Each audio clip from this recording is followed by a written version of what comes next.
میں کہتا ہوں کتنا شفاف معاشرہ ہو گیا ہے اور کتنے کٹھن حالات ہو گئے ہیں.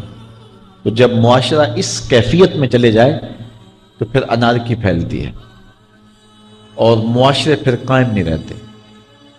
تو کتنی باپ کی دہلیز پر بوڑھی ہونے والی بیٹیاں، ان کی سسکیاں، ان کی آہیں اور ان کی چیخیں اس معاشرے کو بے چین کی ہوئی ہیں.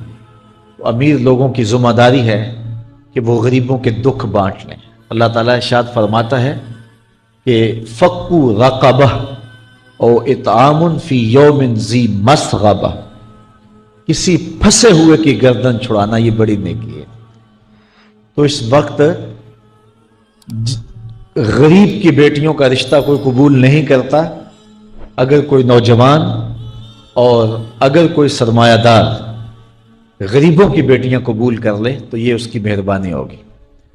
اور اگر یہ نہیں کر سکتا تو کم از کم ان بیٹیوں کی شادیوں کا اہتمام کیا جائے، لیکن یہ مہربانی کی جائے کہ غریبوں کی بچیوں کو نمائش گاہ میں نہ کھڑا کیا جائے اور ان کی غربت کا تماشا نہ بنایا جائے. رات کی تنہائی میں ان کے ماں باپ کی خدمت کی جائے تاکہ وہ اپنی بیٹیوں کو عزت سے اٹھا سکیں. میرے حضور نے ارشاد فرمایا وَرَجُلٌ تَصَدَّقَ بِصَدَقَةٍ فَأَخْفَاهَا حَتَّى لَا تَعْلَمَ شِمَالُهُ مَا تُنْفِقُ يَمِينُهُ. جس شخص نے تنہائی میں خیرات کی کہ دائیں ہاتھ نے جو خرچ کیا بائیں کو پتہ بھی نہ چلا، قیامت کے دن جب کوئی سایہ نہیں ہوگا اللہ اس شخص کو اپنے عرش کا ٹھنڈا سایہ عطا فرمائے. تو یہ جو اجتماعی شادیوں کا ماحول ہے، تو اگر اس کو ہم اس میں تبدیل کر لیں کہ غریبوں کی عزت نفس مجروح نہ ہونے پائے، تو اللہ تعالیٰ یہ توفیق نصیب فرمائے اور معاشرے کے اندر ایسے لوگ نکلیں جو معاشرے کے دکھ بانٹتے ہیں. اور علماء کو ممبر و محراب سے زوردار آواز اٹھانی چاہیے کہ یہ جو رسم پیدا ہو گئی ہے جہیز کی اور اس کے بغیر بیٹیاں گھر سے رخصت نہیں ہو سکتی ہیں، تو اس کو ختم کیا جائے اور اس کے خلاف عملی جہاد کیا جائے. اور اس کے لیے امیر لوگ نمونہ بنیں. غریب لوگ تو نمونہ بن نہیں سکتے، مشکل ہے ان کے لیے، لیکن امیر لوگ اگر نمونہ بنے تو وہ بن سکتے ہیں اور معاشرے کے اس ناسور کو ختم کیا جا سکتا ہے. اور غریبوں کی بیٹیاں عزت سے اپنے پیا گھر سدھار سکتی ہیں اور ان کو جو ہے ان کے ماں باپ کو تسکین کی اور چین کی نیند آ سکتی ہے. آج میں نے نکاح کے حوالے سے بہت ساری باتیں کرنی تھی، لیکن عنوان ادھر چلا گیا چونکہ یہ ایک سلگتا ہوا مسئلہ ہے اور ہمارے معاشرے کو کاٹ رہا ہے اور توڑ رہا ہے. ایک تو گھروں کی دہلیز پہ بیٹیاں بوڑھی ہو رہی ہیں، اور دوسرا شرع طلاق جو ہے وہ بڑھتی چلی جا رہی ہے. اس حوالے سے میں زیادہ لمبی گفتگو نہیں کرتا، صرف دو چار باتیں کہ طلاق اگرچہ مرد کا شرعی حق ہے اور اگر نباہ نہ ہوتا ہو تو طلاق دینا ناگزیر ہو جائے تو طلاق دینا ہی پڑتا ہے. لیکن اس کے باوجود اگر کوئی شخص اپنی بیوی کو برداشت کرتا رہے تو قیامت کے دن رب کی رحمتوں کا حقدار ہوگا. جائز کاموں میں جو سب سے ناپسندیدہ امر ہے وہ طلاق ہے، اور جب کوئی شخص طلاق دیتا ہے اللہ کا عرش بھی ہلنے لگ جاتا ہے. امرأہ مردودہ اس خاتون کو کہتے ہیں جس کے شوہر نے اس کو طلاق دے دی اور وہ اس قابل نہیں ہے کہ اس کا دوبارہ نکاح ہو سکے. پہلے ہی بڑی مشکل نکاح ہوا تھا، بدصورت تھی، جہیز نہیں لا سکی تھی، تو پہلے بڑی مشکل نکاح ہوا تھا، اب طلاق ہو گئی تو اب تو اور زیادہ امکان مشکل ہو گیا. تو وہ اپنے باپ کی دہلیز پہ بیٹھ گئی، آگے نکاح کا ارادہ بھی نہیں ہے چونکہ امکان باقی نہیں ہے. تو اس عورت کو شریعت میں کہتے امرأہ مردودہ، لٹائی گئی خاتون. حدیث میں آتا ہے کہ کل اس خاتون کے باپ کو اس کے گناہوں کی وجہ سے جہنم کا حکم ہوگا، تو یہ جہنم اور اپنے باپ کے درمیان آڑ بن کے کھڑی ہو جائے گی اور رب سے بحث کرے گی کہ میرے مالک تو نہ مجھے عقل دی نہ تو نے مجھے شکل دی، سسرال نے قبول نہ کیا اور خامن نے دھتکار دیا۔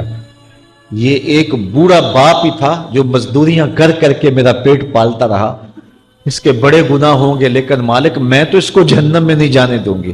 اللہ سے لڑائی کرے گی، بحث کرے گی، اللہ اکبر، الجھاؤ پیدا کر دے گی۔ حدیث میں آتا ہے اللہ اس خاتون کی سفارش مان کے اس کے بوڑھے باپ کو جنت عطا فرما دے گا۔ اگر طلاق دینا ناگزیر ہو جائے، بہت ضروری ہو جائے طلاق دینا، اور اس کے بغیر کوئی دوسرا راستہ نظر نہیں آ رہا، تو پھر بھی 3 طلاقیں اکٹھی نہ دیں، 1 طلاق دے دیں۔ اور 1 طلاق دینے کا فائدہ یہ ہوگا کہ 3 مہینے کے بعد عورت فارغ ہے، آگے نکاح کرنا چاہے تو کر سکتی ہے۔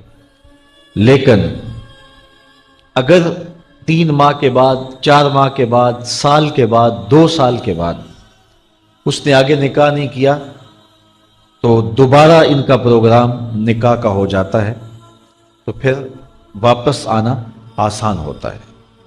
تو لوگ یک مشت 3 طلاقیں دے دیتے ہیں اور پھر مسئلہ پوچھتے ہیں، تو چونکہ ہمارے یہاں کثرت احناف کی ہے اور واضح احکام جو شریعت کے ہیں وہ 3 اکٹھی طلاقیں اگرچہ ناپسند ہیں لیکن 3 طلاقیں اکٹھی 3 ہی ہو جاتی ہیں، تو پھر اس کے بعد اپنا مسلک بدلنے کی کوشش کرتے ہیں، یا جو ہے وہ ایسے لوگوں سے فتویٰ دیتے ہیں جن کا یہ فتویٰ نہیں ہے، اور ایک عجیب الجھن میں مبتلا ہو جاتے ہیں۔